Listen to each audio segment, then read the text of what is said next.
guys, welcome to another episode of 16-bit Zoom. For those who prefer video games and not toys, this episode is gonna be almost all for you guys. The guys who prefer toys and toy hunting at the thrift bins, well, you should check out next week's episode. So first up, last Saturday me and my wife went to the Shitty.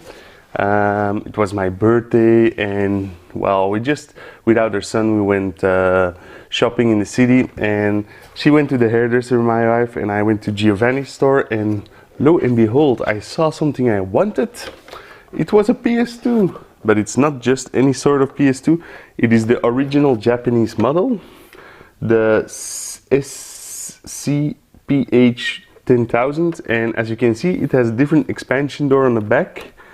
And it actually has a PC card slot for the hard drive and network adapter. It's also much more heavy than a regular PS2. It's a funny thing, you can't actually play DVDs on this one. You need an extra software installed for that, which I don't have. The reason why I bought that one was because I actually have a couple of Japanese PS2 games that I wanted to play. Of course, I can bootleg them and play them on a free McBoot PS2 inside the hard drive, but I can't play the original disc, and that's what I wanted. Giovanni also gave me a stack of PS2 games that he said he wouldn't be able to sell, and I agree with him. It's Winning 11-9. FIFA 2002, the World Cup. FIFA Total Football 2. Don't know which game this is in Europe. I don't actually really care. Germany, World Cup thingy. Total Football 1. 2003. 2002. And 2001. Actually funny that the Japanese guys are on this cover instead of the regular like Spanish or Brazilian or Italian guys. Funny thing is, this was a Japanese person living in Belgium who sold this to him, and it's funny that he then buys the most common games here in Europe, namely the soccer games. So these were the two games I already had, Thunder Force 6 and Cho Aniki, two shooters which I really wanted to play. I paid 40 euros for the PS2. It came with component cables, controller, power supply cable. So yeah, for 40 euros, I think that's quite the deal.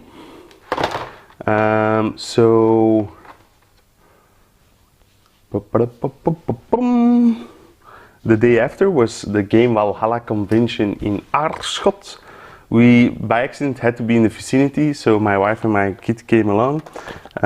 First up, I bought some stuff from Ed's Retro Geek Out. He actually gave me an amazing price on all that stuff. So Kung Fu Master for the Atari 2600. This game actually is the Australian version. It has a German manual inside. And I guess these were just imported leftover stock from Australia. You can see it here, proudly made in Australia. But what I find funny is the cash register ticket. It's 40 Deutsche Mark. So I guess that would make it around 20 euros today, or back in that day. And this one was bought on the 25th of February 1993. So somebody paid 20 euros for an Atari 2600 game in 1993. I mean, the SNES was already out. It was only 2 years before the PlayStation came out. So it's crazy that people still bought these games in 1993. I also picked up from him Decathlon. This one doesn't have a cash register ticket inside. And he also sold me two awesome games. And I have found it. Oh, sorry guys. What the fuck? Yes, my tripod actually broke once again. I already ordered a new one. I dropped it at Comic-Con. So I'm making a makeshift tripod. It's a box of Warhammer figures, a PSP case, a SNES cartridge and a Game Boy Advance SP which are holding up now the camera. So Man Overboard and High Seas Havoc, just called Havoc here in Europe, on these funny Codemasters cards, which are licensed. Two awesome games for the Mega Drive, which I didn't have. Ed told me he has the manuals as well. And he also sold me this awesome Link to the Past Dutch, oh come on guys, Dutch map, I mean, which was the last item I need to complete my Link to the Past.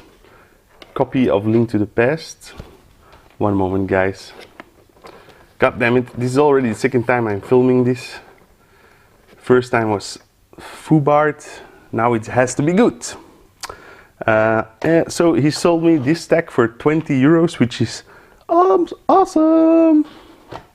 So on the rest of the convention, I didn't find a great deal of things. For 5 euros I found this Genesis copy of X-Men. I already have a PAL case, so I'll put this game in that case.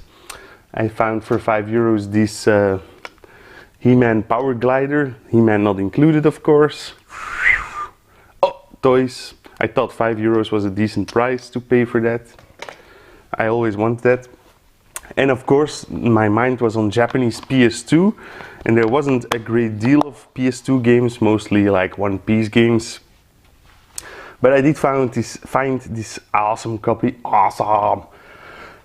of Metal Slug 3, which actually I already have the PAL version of. I have this game on PSP, I have it on the Wii, I have the MVS cartridge. So actually there was no reason whatsoever to buy this for 12 euros, but I did, and I'm actually, from all the 3 Japanese games I own, I've played this one each night this week, so yeah, go figure. Go figure. So today I went to the cash converters here in Hoboken. I found this Fire Emblem Awakening. Don't know if that's a decent price, but 13 euros doesn't seem too bad to me. And pretty happy with this one. Castlevania, didn't have this one yet. Just named Castlevania on PS2. Case is horribly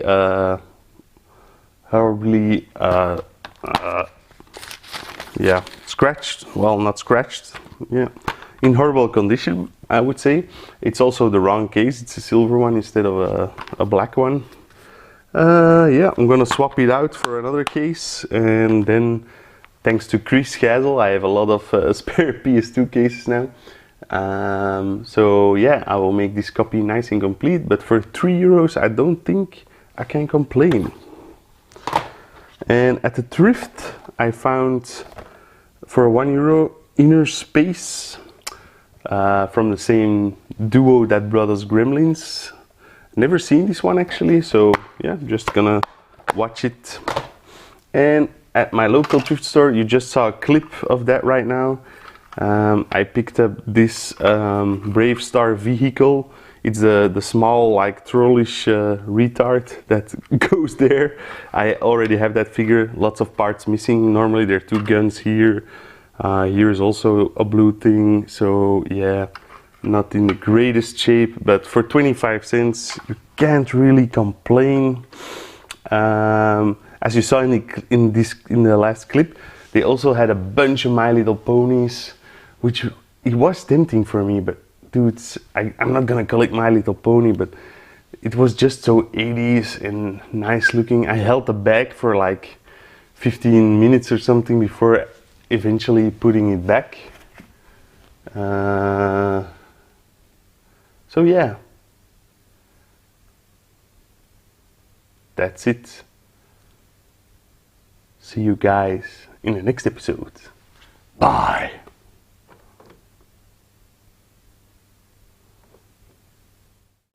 From Filmation.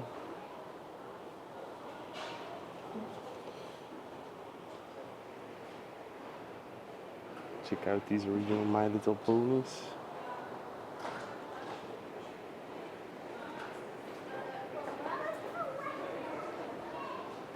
Sadly, the Lego block is missing its down part. My Little Pony.